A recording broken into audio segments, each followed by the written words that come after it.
outcoached, outplayed, outworked, and then got a little unlucky on a couple things. I felt like the game in the first half, as we missed, I think, 6 or 7 free throws, including some front ends of a one-on-one, started to get away, the turnovers. We end up with 14, they had 15, that's a joke. I think we had 7 in the first 5 minutes. And, we just didn't get a lot of play out of a lot of people. And, we got some play out of some people that did a hell of a job. Marcus Bingham actually did a great job. I did not appreciate the way some of those were called inside. I thought we had pretty good verticality, but I guess they thought not, but that had nothing to do with the game. As I said, outcoached, outplayed, and outworked. Cassius had a lot on his plate, and when we started putting too many young guys in, when Xavier got in foul trouble, that we kind of went away from what we were going to run. But Xavier bounced back and did a pretty good job, and they hit shots, guys. They hit some shots that I haven't seen them hit. And consequently, better team won, probably by a worse score than it was. So I'll take questions. Vernon Carey, obviously you knew he was good. You recruited him. Your thoughts on how he played tonight? He played really well. He's a good kid, good player. I was a little upset. I thought if they're going to let him finish through you, but it is what it is. I thought our guys did a pretty good job on him most of the time. Sometimes they were just outmatched with size, and sometimes, they did a good job of getting it in there. Once they subbed, it actually hurt us. The Moore kid is not as good a shooter, and this was one game that Baker, made every shot he took, and then, we cut it to 8 and subbed a little, and they missed the free throw. We didn't get the rebound, they banked the 3 in. I thought, those kind of plays are just unexcusable. We don't give up missed free throws, and yet I think that was their effort. I thought their effort was phenomenal. Coach, I know you haven't seen the film yet, but are there any bright spots that come to mind now, or is it too soon? Yeah, it's probably too soon. I'm embarrassed that a player that I love came back here and probably laid some of the groundwork with Mateen Cleaves on toughness, and I didn't think that we played with that tonight. I'm sure there were some bright spots. Xavier definitely was one, and I thought, Marcus was one, and I thought a couple guys competed. I thought Rocket competed, and I thought some guys, didn't compete as well. But that's my job, so anyone should be held accountable for that is me. Tom, as you talked earlier this season, it's been so abnormal in every way. Do you just wait for normalcy to come? You can't really push it? Is that in every way, not just with cash, with the rotation and everything else? How do you wait for normalcy to come? Well, I was told by a couple of very important people to me that you don't wait for normalcy. I'm just not doing a very good job of pushing that. When the year started, we didn't think we'd be starting, more or less a freshman and a guy who hadn't played in that position. And so that's part of it. And, but there's no reason that you don't play harder. I'm just telling you, that falls on me. So those who want to rip, you should rip. We've been through more hell than I think I've ever been through in my career here, as far as some, things that happen that kind of set you back. But at the same time, that has no basis for why you don't play hard. And I just thought that, we looked like the moment was too big. And I think, a couple of the biggest, probably I said the turnovers were big, the missed free throws were big, but if there was one area that our freshmen really struggled in tonight, it was, you know how many balls, including the one when the guy made a ridiculous call, and Grand be worth it, you know, in the goaltending, they blocked about 5 others at the rim. They were layups, they weren't, and only one was a bad call. The others, they made great plays, and you know, we just didn't go strong enough. We just didn't understand that, and yet the second half, you know, we did some things better. We started to go a little more inside.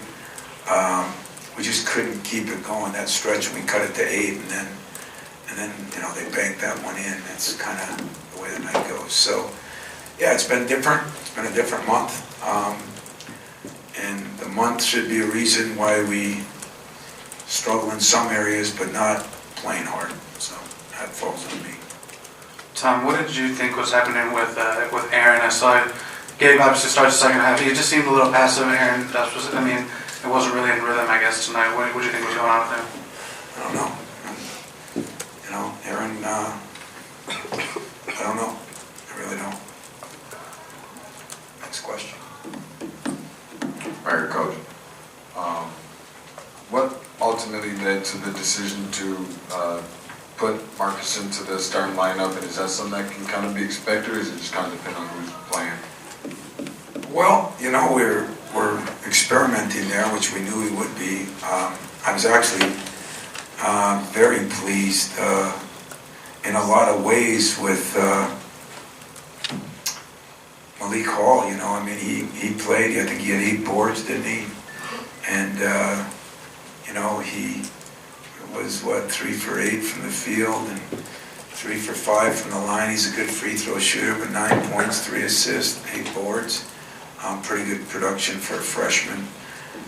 Markey has been improving, and I think has worked. Maybe him and Gabe have probably worked the hardest. And you know, I thought Gabe struggled a little bit tonight too, but his stats are pretty good. You know, we just didn't get the production that we needed, and as I said, I felt that it came in 3 ways: turnovers, missed free throws, and blocks at the rim. And they deserve credit for 2 of those 3.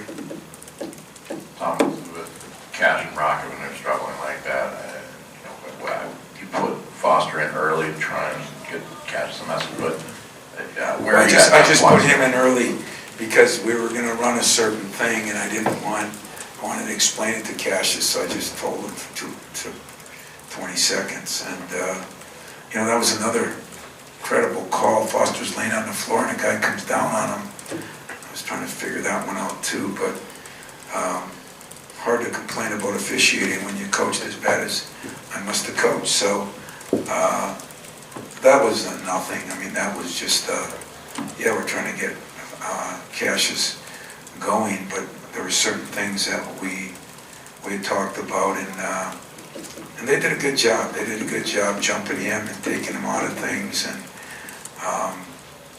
you know, if you were to watch film, we did some of the similar things, and some guys hit some shots. I mean, I think they banked in 2. Of course, we banked in 1 too, but just the way the game went. I mean, they looked like they were more aggressive the whole game.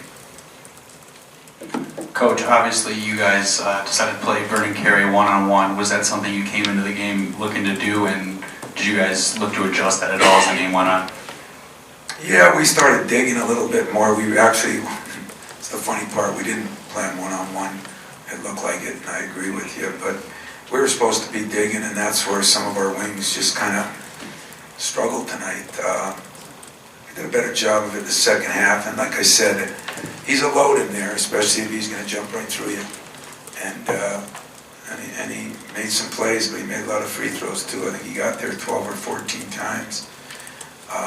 So, you know, give him credit to him. He played good, and they went into him, and you know, we thought they would. They haven't been, believe it or not, they haven't been shooting the ball very well.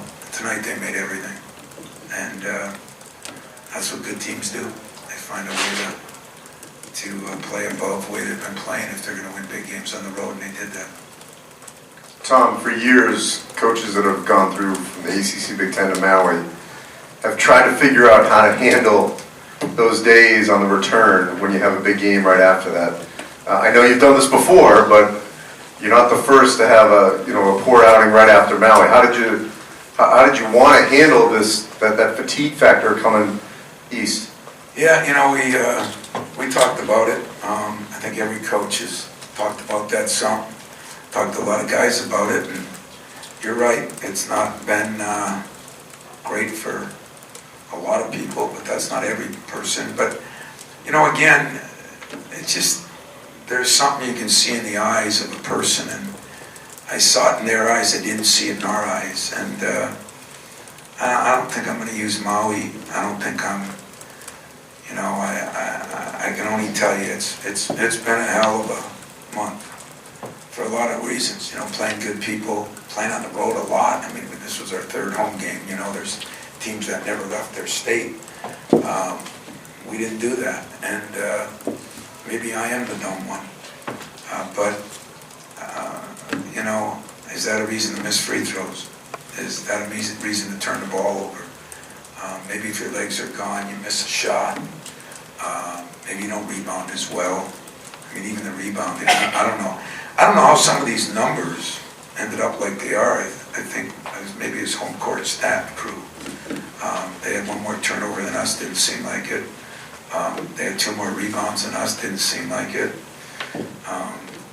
They made 3 or 4 more field goals than us, didn't seem like it. So maybe Matt Larson deserves the start of the game because it seems like they outplayed us in a lot of areas. But I said that the one area that maybe gets unnoticed, 11 blocks. 11 blocks. I don't think I've had a team that has ever gotten 11 shots blocked in a game.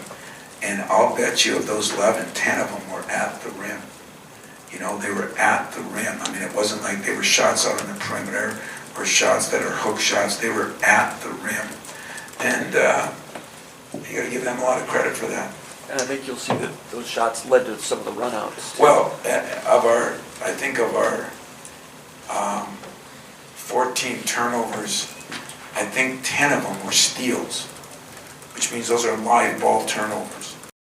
And most of those are runouts, which led to the 17-4 fast break points. And you're not going to be able to do that and win. So, we got to get some guys playing better. I don't know, it seems like the world caves in on you now, but it really doesn't. I mean, we played some very good basketball, and we played some mediocre basketball, and I appreciate that half out Andy for me, and I would probably, I probably wouldn't use it, but I might use a little bit of it, except it happened early. As the game wore on, I could see us dragging. Now, I have said this.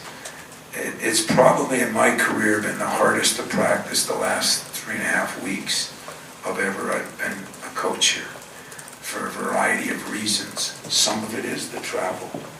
New York, get back at 4 in the morning twice. Maui, they're all good excuses.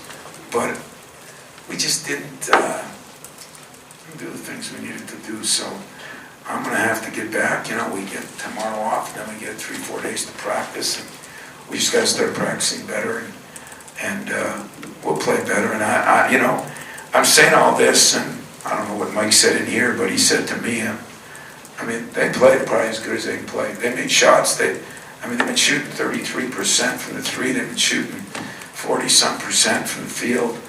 They made shots. They made a lot of shots, and some of it led because of the layups early.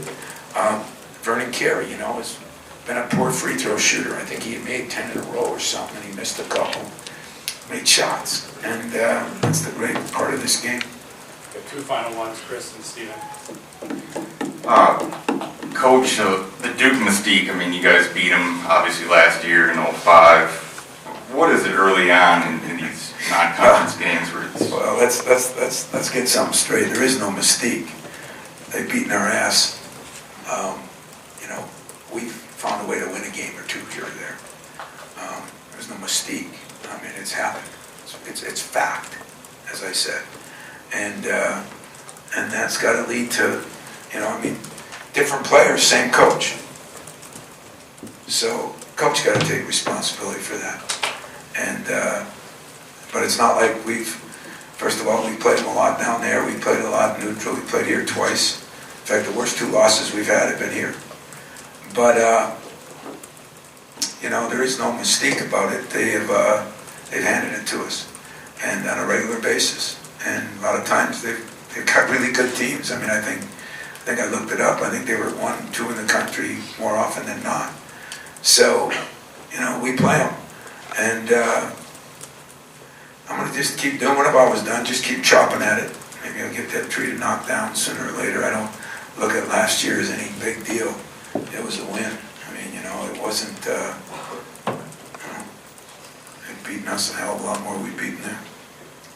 That's fun, Steven. Tom, did you have Draymond talk to the guys either before or No, after? I think he would have talked to him after. He had so many things going on before, and I guess I'd be remiss if I didn't say, what a shame for me, for our fans, and really for him. This thing meant the world to him. I've never seen a guy so excited about coming back. And when I'm sitting in my office and Steve Kerr comes in and the owners of the Warriors, and Thompson is there, and Zaza is there, and GM is there, and so many people, Jaren Jackson flew in, Denzel, they all flew in. And you're sure it was to watch a good game, but I think it was to honor a guy that kind of stands for what we are. The team started it and did an unbelievable job, and then, Draymond kind of took it over, and I feel bad about that because it should have been one of those nights that, you hope is a memory-making night, and didn't get to enjoy it with him. He'll understand. He's been through his ups and downs, as everybody has. But I sure do feel bad because I'm so proud of that kid and what he's done. And talking to Steve Kerr a little bit, I'm proud of even how he's handling it now. They're 4-18, and he's handling it very well. And so that probably is as big a disappointment for me on a night of somebody that I appreciate, love, and respect. And you'd hope you'd play harder to honor that. Not necessarily better. Better, shots are going to go in, they're not going to go in. But harder. And I'm going to look at it. I'm going to look at what we've been through with Cash. I'm going to look at, the adjustments with Josh. I'm going to look at the Hawaii thing. I'm going to look at all of them. But I know this, we're 5-3. We've lost to 2 very good teams. Got beat by a team over there that played well, and I can only say that we have not been able to practice that well. And what coaches say is the truth. Sometimes you play like you practice. And yet we hardly even practiced before the Seton Hall game. But I didn't think we played with the sense of urgency you need to play in. There's their reasons. It's my job to get them ready. And so I'm going to do a better job of getting them ready. And yet I'm not, I won't panic like most fans because I've been here so many times before. And I understand that teams have their nights, and I give Duke a lot of credit. They outplayed us in every aspect of the game, and they made most of their free throws, missed a couple at the end, made some jump shots, but I think it was their tenacity and their defense. And I told them like that. I said, I thought defensively they were better than I even saw in film, and yet offensively we were even worse than I saw in film. So hopefully we'll get that straightened out, because it doesn't get any easier now. We got 2 Big Ten games in the next 3 games, I think, right? 4 games. And so there's not a lot of rest for the wicked here. And I set up the schedule so I got no complaints. But I maybe do have to look at a certain few things that some of you brought up and figure them out. But I think tonight we just we got to take it to us early and we didn't respond, and maybe it's some of our youth.